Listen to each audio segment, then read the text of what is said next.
সপ্তাহে 2 দিন ভিডিও তৈরি করবেন, আর বাকি 5 দিন ওই ভিডিওগুলো আপলোড করতে থাকবেন, বসে বসে এডিট করে আপলোড করতে থাকবেন।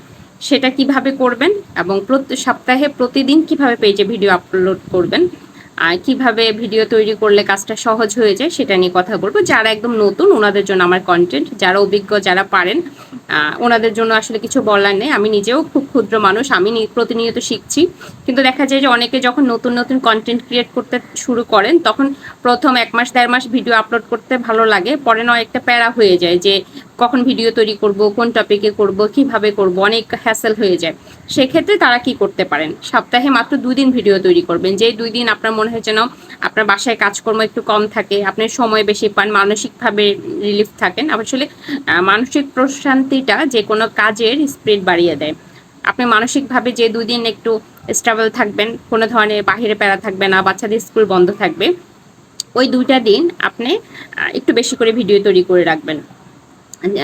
চেষ্টা করবেন ভিডিও 4 মিনিটের মধ্যে দেওয়ার জন্য, মানে 3 মিনিটের উপরে, 4 মিনিটের উপরে যাওয়ার চেষ্টা করিয়েন না, তাহলে ভিডিও তৈরি করা, ভয়েস দেওয়া, এডিট করা সবকিছু একটা প্যারাদায়ক। চেষ্টা করবেন ভিডিওটা 3 মিনিটের মধ্যে রাখতে, অথবা মানে 3 মিনিটের থেকে অল্প বেশি কম, 4 মিনিটের উপরে যাবেন না।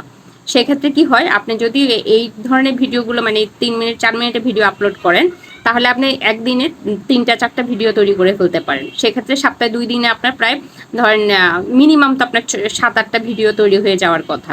যেহেতু 3 মিনিটে দিচ্ছেন, যে কোনো একটা টপিক বেছে নিয়ে মানে এক ছোট ছোট 3 মিনিটের করে ভিডিও তৈরি করে রাখলে আর বাকি 5 দিন বসে বসে এগুলো আপলোড করতে পারলেন। সেক্ষেত্রে কি হয়, কাজের প্রেশারটা অনেক কমে যায়। তারপর কাজের প্রতি আগ্রহ থাকে, যেহেতু প্রতিদিন করতে হয় না, প্রতিদিনে এডিট করতে হয় না, আপলোডটা প্রতিদিন করা যায়। এডিট আস্তে আস্তে যখন ফ্রি সময় থাকবে, যখন রেস্ট নিচ্ছেন, মনে হচ্ছে যেন অন্য কোনো কাজ নেই। আসলে কন্টেন্ট ক্রিয়েটার মানে ক্রিয়েটিং ব্যাপারটা খুব মজার, আনন্দদায়ক হয় তখনই যখন আমি যে কোনো কাজের মাঝখানে করতে পারি। এটা নিয়ে আমার কোনো এক্সট্রা প্যারা কাজ করে না। যেমন আমি কন্টেন্ট নিয়ে খুব একটা মানসিক প্রেশার নেই না যে কখন করব সময় পাই না। আমি দেখা যায় যে প্রত্যেকটা আমি যেদিন সময় পাই ওই দিন একটু বেশি করে কয়েকটা কন্টেন্ট তৈরি করে ফেলি। আস্তে আস্তে যখন যেদিন ফ্রি থাকি আমার সব কাজের মাঝখানে দিই। আমার কন্টেন্টের জন্য এক্সট্রা কোনো সময় বের করতে হয় না যে আমার এই কন্টেন্টের জন্য এত এত সময় লাগবে, আমার এত ঘন্টা চলে যাবে। এর আগেও একটা প্রেশার থাকে না, এর পরেও কোনো প্রেশার থাকে না, কারণ আমি যখন সময় পাই তখন কন্টেন্ট করে রাখি। সেই জন্য তো যারা যারা একদম নতুন, আশা করছি আমার এই আইডিয়াটা কাজে লাগবে। আপনাদের কাজটা অনেক সহজ হয়ে যাবে, কাজের প্রতি আগ্রহ থাকবে। আর কোনো কাজের প্রতি যদি আগ্রহ একবার কমে যায়, বিরক্তিটা চলে আসে, ওই কাজটা যত মন দিয়ে করতে যান পরে কিন্তু কাজটাতে আর মনোযোগ আসে না। সেই জন্য কাজের আগ্রহটা ধরে রাখতে হয় আগে আমাদেরকে।